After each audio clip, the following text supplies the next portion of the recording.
The last thing we learned about was about um, the story with David HaMelech, with the idea of the curse of the Chacham. Even if the curse was not afilu b'chinam, even if um, it was not the person did not violate. It wasn't merit for the curse to happen. It wasn't like that someone did something wrong, but the fact that the Chacham gave a curse, we said yesterday. We saw yesterday that has a great power, that the Chacham gives a curse. In contrast to an individual, that when an individual was not a Chacham, was not a Torah scholar, gives a curse, Shlomo HaMelech says, if there's no meat to the curse. If the person didn't do anything wrong to warrant the curse will not take effect. That's what the Gemara made a distinction between a Chacham and an ordinary person. Now the Gemara says, Amar Avavo, good morning. Amar Avavo, Kilas Chacham afilu al Tnai hibo. If the Chacham said a Tnai, he said that the curse should take effect conditionally. The curse was conditioned only if such and such and such a thing happens, or such and such it doesn't happen. If you do such and such a thing, then the curse should take effect against this person. But if a person says, if a Chacham says that Ruvain, he says to somebody, this somebody should be cursed if he doesn't do a certain thing, even if he listens to what the condition was. He said, let's say we're going to have in the Gemara. The Gemara is going to say that Eli said to Shmuel, you're going to be cursed unless you tell me certain information. There was a certain nevuah that came, certain prophecy that came to Shmuel, and Eli says you need to share that prophecy. If you don't share the prophecy with me, you, Shmuel, should be cursed, will be cursed. I mean, the commentators discuss why, why would Eli have to, what gives him the right to even say that he will be cursed. But even though Shmuel followed and gave and gave whatever he asked for, he gave the information that he asked for, but the fact that the Chacham even said that he will be cursed, that has even power. Even though the curse was conditional, the curse will be only if you don't tell me the information.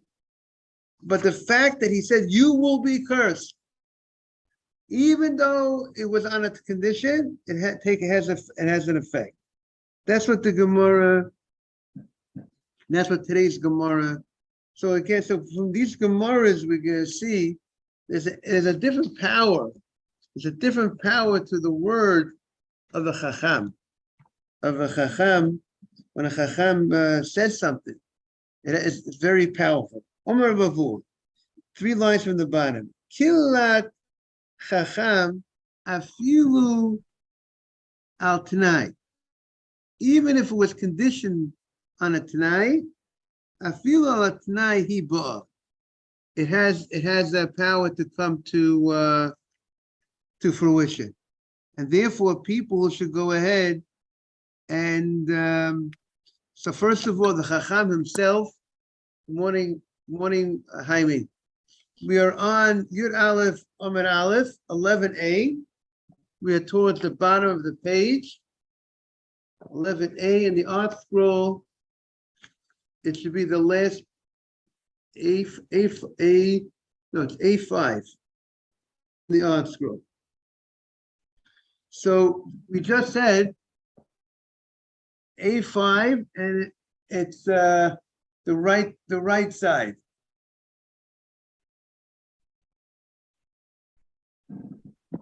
Okay. So the Gemara, you have it, Jaime? Ravo, very good. So the Gemara says, Kilat Chacham Afilu al Tanai Hiba. When a Chacham gives if a Chacham gives somebody a curse, so even if the curse was conditioned, like Rashi says, and the condition wasn't met, meaning it says that the curse should take effect if such and such and such against somebody, if this person doesn't do A, B, and C. Even if the person did A, B, and C. He followed the rule, he followed what was asked for. But the fact that the Chacham said, the rabbi said, the great Torah scholar said that you, whoever that he was talking to says, shall be cursed, even though the rabbi said, he said it, but only the curse should take effect only if you do A, B, and C, or you don't do A, B, and C. But even so, the curse takes effect. The Gemara will explain. Minalan. Where do we see this phenomenon? So the Gemara says from Eli, the story of Eli. Eli was a Kohen Gadol. He was the high priest. He was the Kohen Gadol during the time of the Mishkan in Shiloh. This is before David HaMelech, and he was the leader of the generation for about 40 years. He was the rabbi. He was the Rabbo Shel Shmuel Hanavi. Eli HaKohen, he was the rabbi of Shmuel Hanavi. When Shmuel was a little boy, that's when he was brought to Eli by Chana, his mother. And Eli was from the people, the Rambam lists Eli as the people of the transmitters of the Torah. Moshe Kibbutz Torah Sinai, after Yeshua was the Canaan, as we find in Pirkei Avos, there was the leaders that transmitted the Torah, and Eli was one of those leaders. And now the Gemara explains its point that it says. What happened was, we find from Eli that Eli told Shmuel,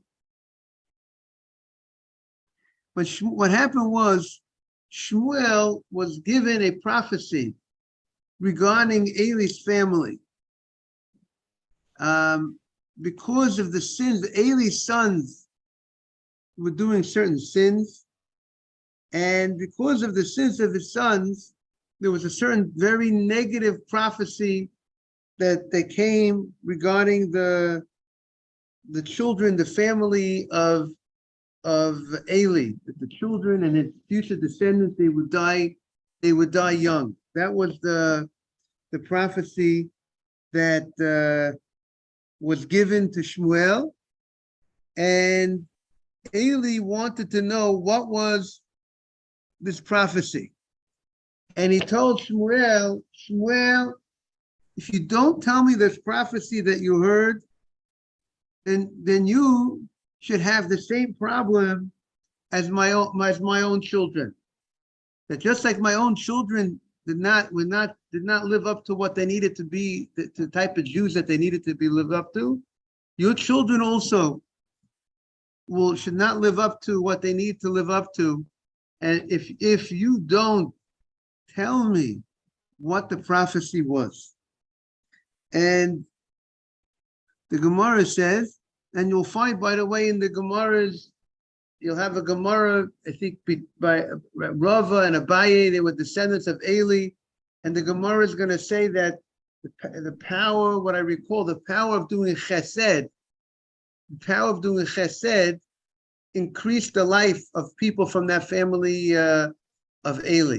So there were certain things that a person who came from the family of Eli, that even though there was a prophecy about the family of Eli that they would die young, but in the merit, what I recall, the merit of chesed, the merit of kindness, their lives were extended. So the Gemara says that, what was the story? The Kamal le Eli l'Shmuel. Eli tells Shmuel, 2 lines from the bottom. Eli tells Shmuel, Kol ya'aseh lecha Elokim v'kol Yosef, im techachid mimeni davar. That's what should happen to you. What happened to me, if you hold back the information of the prophecy that you were told. And what was the punishment? He said, if you hold back the prophecy, there should be a punishment to you. What's the punishment? The punishment should be that your children should not follow in the proper derech and the proper ways that they're supposed to. And the Gemara says, "V'af al gav," even though that Shmuel actually told Eli exactly what the nevuah was, what the prophecy was, nevertheless, his children did not follow in the ways of, they were also not the proper children. It could, now you can ask the question, what was Eli? So the Gemara is saying when a Chacham gives a curse, and that's a curse. If someone's children will not follow in the right derech and not live the life the way a Jew is supposed to live, that is a curse. That's most probably from the worst curses. Like there's a pasuk that says, "Vayivarech es Yosef." Yaakov gives a bracha to Yosef, and what's the bracha that he gives to Yosef? Hamalach hago loti mikora yivarech et hana'arim. Yaakov gives a blessing to Yosef that the malach that redeemed him from all difficulties, he should bless you. Should be a blessing. Should give a blessing to the children. Varach hasanarim. Yaakov talks about a blessing to the children. Yet the pasuk says, "Vayivarech es Yosef." He blesses Yosef. But where is the blessing to Yosef? He blesses Yosef's children. He doesn't bless Yosef. So I think the Rashbam says something to the effect that the Birkat HaBanim, he Birkat HaAv. When the children are blessed, that is the blessing for the father. See, how do you bless Yosef? You bless Yosef by telling him that his children are gonna be successful. That his children are gonna be blessed. That's a blessing to Yosef. So too over here, that this would be the curse to Eli will be if his children, to Shmuel, the curse of Shmuel will be if Shmuel's children do not follow in the ways, that will be the curse to Shmuel. That was the Killas Chacham. So now the question, and what does the pasuk say? Good morning, Mike. Morning, Rabbi. Mike, we're on the bottom of Yud Aleph Amud Aleph, 11a on the bottom, and the pasuk says two lines from the bottom. Afal Gav, now on the last line. Afal Gav d'ksiv vayagid lo Shmuel. Shmuel told him es kol hadvarim v'lo kichad mimenu. Shmuel told him all the whole prophecy that was said. Afilu hachi ksiv. Nevertheless, it says about Shmuel's children, v'lo holchu banav b'drachav. Shmuel's children did not follow in the ways of their father. Mike, we're saying over here that when a Chacham gives a klala, if a Chacham gives a curse to somebody, and even if the Chacham says the curse should only come if so and so and so and so happens, or he conditions the curse, but the fact that he said the curse should happen, even the person should be cursed, even though there was a condition tied to it. Let's say he said the curse should take effect if you do or don't do what I want you to do. And the guy did what the rabbi said you should do. But the fact that the rabbi said a curse should come to this person, even though the curse should only come if he doesn't do such a thing or does such a thing, but the mere fact that the Chacham said that the curse should come, it has power to come. And that's what the Gemara says. Even though Eli said to Shmuel, the curse should come to you, Shmuel, if you don't tell me the prophecy that you heard about my family, and Shmuel did tell him. So it shouldn't come, so you would say, why should Shmuel get cursed? But nevertheless, it takes effect. I would think Eli did not know this, most probably, obviously. Eli thought that the only time his curse would take effect if Shmuel will not follow what he says. But if Shmuel would actually follow what Eli asked for, the curse will not happen, will not come to Shmuel. And therefore, maybe that's why Eli said that to Shmuel. Shmuel, if you don't tell me what you heard in the prophecy, then the curse should take effect. But Eli had no intention that the curse should take effect against Shmuel. That's why he conditioned it. He said the curse should take effect if you don't follow what I'm asking. And he followed what he's asking. But the mere fact, that he actually said that the curse should happen to him, that in itself has power. It's like the power of the word of the Chacham is so powerful. So therefore, that's even under such circumstances. So that's what the Gemara is machadesh. It's like the gun was shot. Even though he said he shot the bullet, even though he said the bullet should only hit if he doesn't tell me the prophecy, but the bullet was shot, so to speak. That's the power of the Killat Chacham.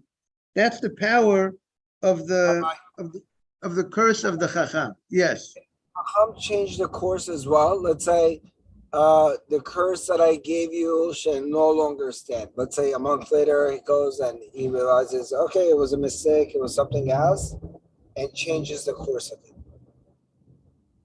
it. That might work. That's a good that's a good question, because the same way the Chacham can give a curse, the Chacham has the power to give a blessing too, right?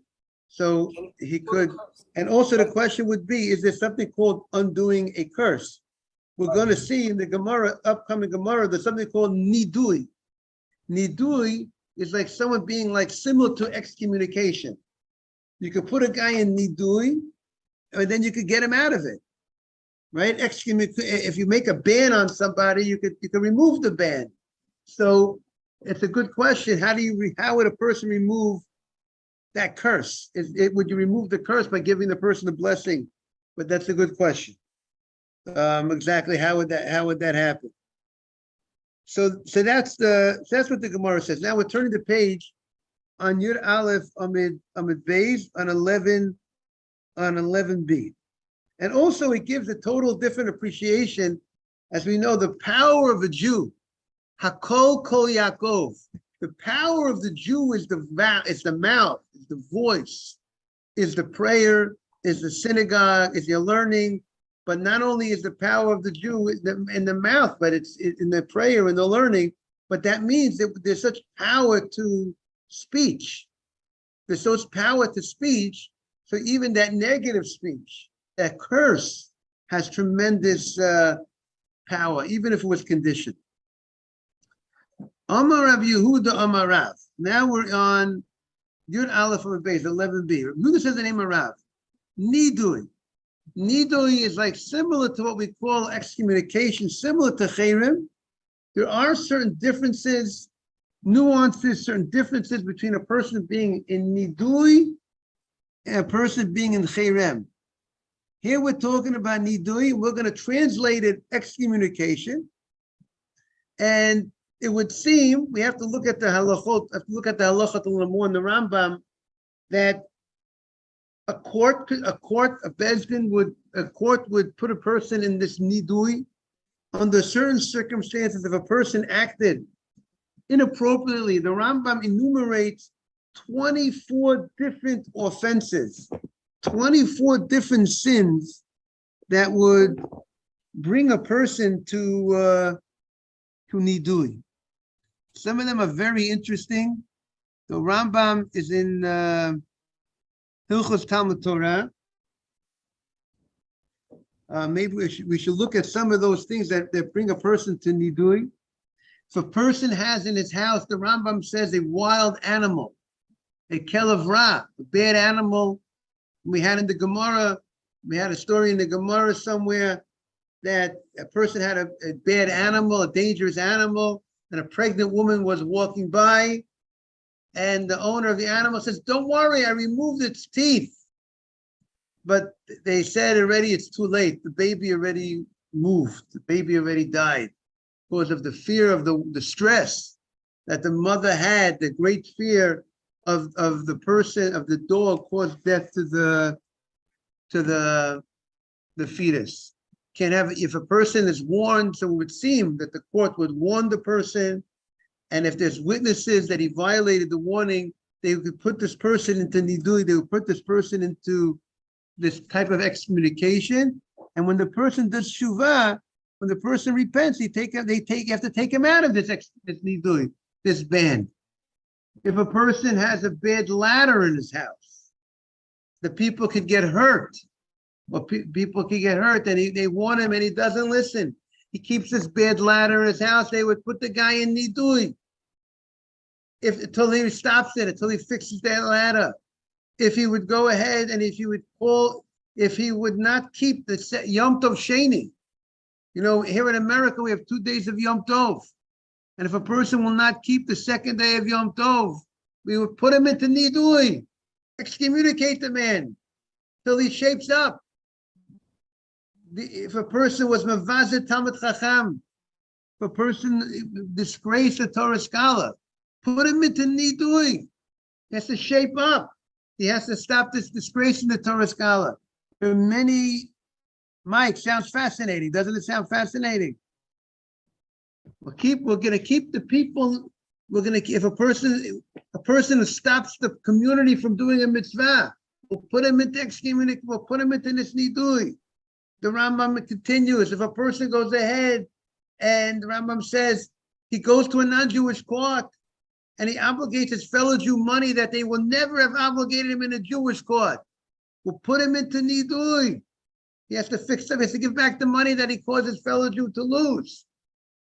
Even if they give the money according to what Jewish law would do, you can't bring a guy. You can't go to this Jewish non-Jewish court. But the Rambam says specifically, if they went to a non-Jewish court and they obligated him, and he testified and obligated money against a Jew that would not have been obligated in the Jewish court, he would go ahead and be put into nidui. These are some of the fascinating sins that people would have done, that they would put the guy into nidui, they would put the guy into this excommunication. Now it's fascinating when a person, morning Ariel, when a person is in nidui means like you're removed, like similar to like nida, maybe she's removed from, so what's the nidui? He's removed from the community. A person, when he's excommunicated, is removed from the community because he did one of these 24 sins. This is nidui, something a little different. Nidui. He's like, there's certain laws like an avel. No taking a haircut during this time period. No cleaning, washing the clothes like we had by, like the laws of by Shusha Chalbo for the Svardim. No haircuts, no washing the clothing. He can't join a minyan. He can't be part of zimun. You don't sit within social distance. You have to have social distancing from such a person. You have to be like, you can't sit within Dalet Amot of such a person. If he dies before they undo the nidui, they would not give him a hesped. We're talking about the guy who is in nidui, the guy who was excommunicated. They would not give him hesped. They would not. These were some of the things and they would put the guy into this nidui until he repents. And how do they undo the nidui? They say mutalach, macholach, similar to what we do by Hatarat Nedarim. If a guy was placed into nidui, a guy was placed in this excommunication ban, you got to undo it. And thank you very much. And the only one who could take him out of nidui is the person who put him into that excommunication, or someone who's a similar level of that person who put him into a similar level rabbi who could take him out. Now, the Gemara now says the following chidush on Yud Aleph Amud Beis. that if a person was placed into this nidui, into this excommunication ban, but was conditioned, it was conditioned, and the condition wasn't met. He was placed into the excommunication ban if such and such, you're going to be excommunicated, or I will be excommunicated. If a person excommunicates himself, if he will do such and such a thing, but he didn't do it. The fact that even if it's conditioned, the excommunication takes effect. Tosfos explains that this idea that the excommunication takes effect when it's conditioned, even though it was conditioned, and the condition wasn't met, like we're going to say in our Gemara. Yehuda, the son of Yaakov. What did Yehuda say? He told Yaakov when Yosef took Binyamin, didn't take Binyamin. When Yosef was asking for Binyamin, right? Yosef accused him of being spies, and the brothers come back home and they tell Yaakov that this person accused of being spies, he locked up Shimon, and we need to get food.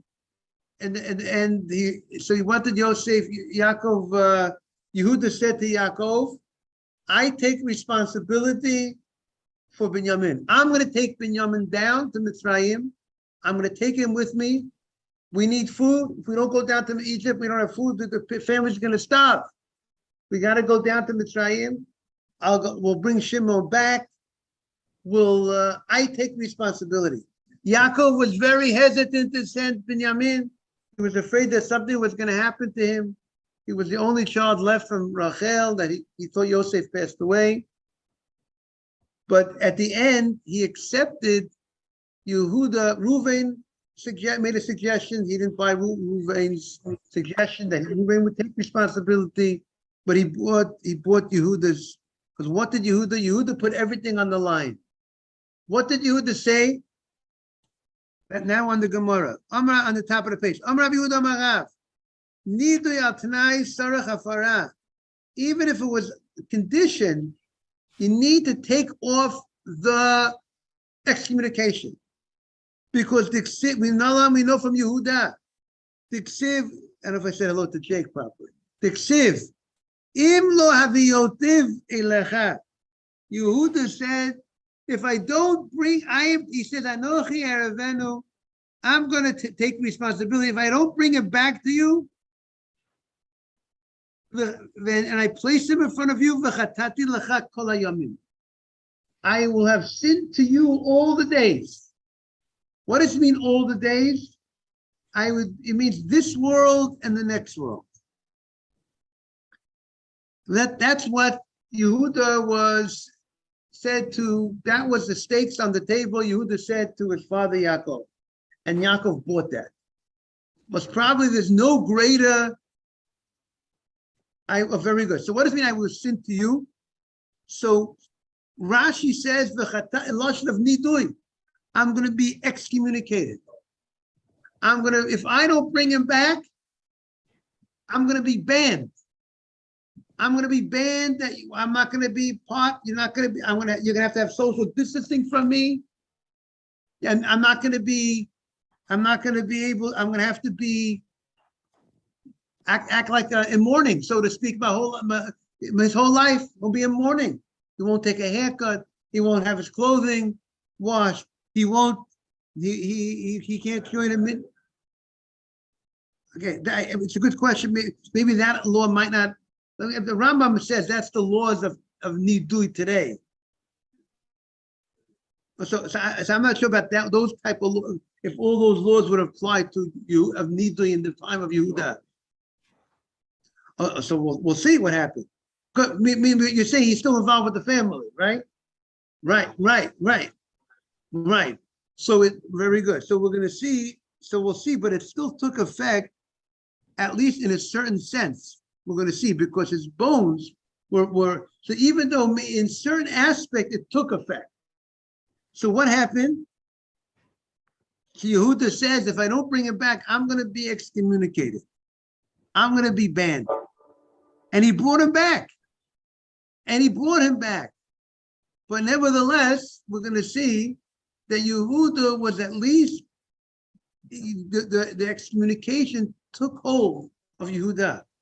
Because we're going to, the Gemara says, what happened? So even though Yehuda fulfilled the condition, he said, meaning, or I'm saying, he said, if the only time I should be excommunicated, Yehuda said, if I don't bring him back, but he brought him back. But the mere fact that he said that he will be excommunicated, even though it was conditioned, that it has an effect. And the only way it would be removed, this ban, this effect of this ban, is only if it would be someone removes it. Now, it says that a chacham that puts himself in excommunication, he could, the Rishon, he has the ability to take off his excommunication. So why did Yehuda take off his own excommunication? So some answer, the Ritva says, no, some answer that he thought, he might have thought that the fact that he fulfilled his condition, he didn't know this idea. He didn't know this idea that if you make a condition, if you say it's all, you stipulated it, that the excommunication happened if so and so, if I don't fulfill the following condition. But he fulfilled the condition. He brought him back. So what did he think? He thought nothing's going to happen to him. So during his lifetime, nothing really happened. Maybe he didn't see any excommunication. But when he died, when he passed away, he sees then it's too late for him to do anything, for him to take it off, because he passed away, and his bone. And we're going to see he wasn't able to get into the yeshiva in heaven. He wasn't able. His bones were moving around. They were jolting because because there was effects of his excommunication that he said. So, and it's like similar to Eli, the story of Eli. That's the way we asked before, Jake. How did Eli curse? The Gemara says the curse of the Chacham comes even if it was conditioned. So why would Eli give Shmuel a curse if it's going to come to fruition? If even if it was conditioned?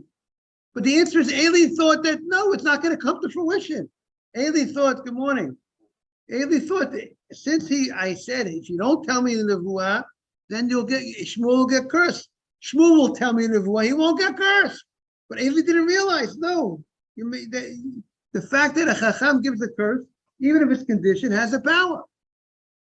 So that's what the Gemara says. So now the Gemara. How's that different from a Nazir who makes a oath to not do something, and after it's done, he could go back and start drinking or cutting his hair? Right, beautiful. Because a Nazir, he's accepting upon himself specific laws of a Nazir. It's not. He's just, and he knows what he's getting himself into. It's not conditioned on anything. It's just the general rule is, and the zirut is usually a Nazir for 30 days. That's the average Nazir. If a guy says, I want to be a Nazir for 30 days, he knows that these laws apply for 30 days. He can't take a haircut. He can't go to the cemetery. It's for 30 days. After 30 days, he goes off. He knows what he signed himself up for. But here the Gemara is saying the Chidush that when a Chacham, not even a Chacham, when a person is placed into excommunication, even though he was only being placed into excommunication if it can, based on a certain condition, it takes effect. The excommunication takes effect.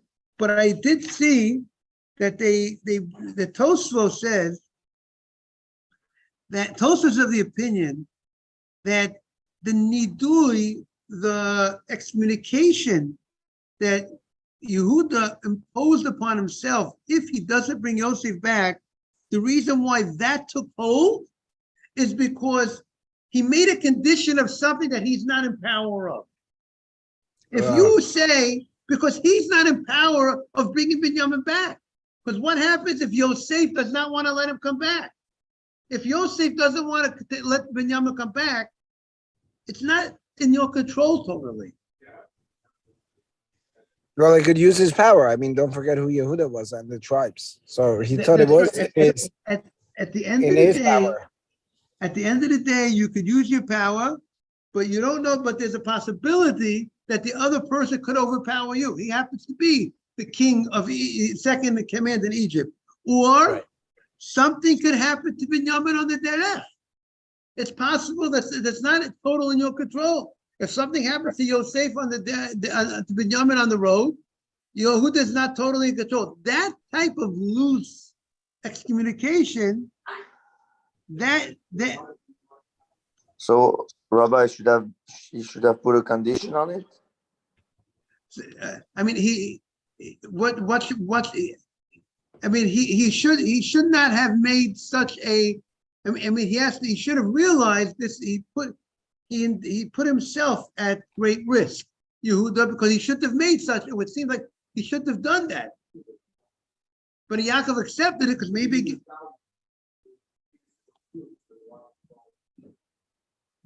Right, again, it would seem like everybody was under the impression that nothing would happen to the person if you fulfill the condition. But the Gemara is teaching us, according to the way Tosfos understands, that it all depends on what type of condition it is.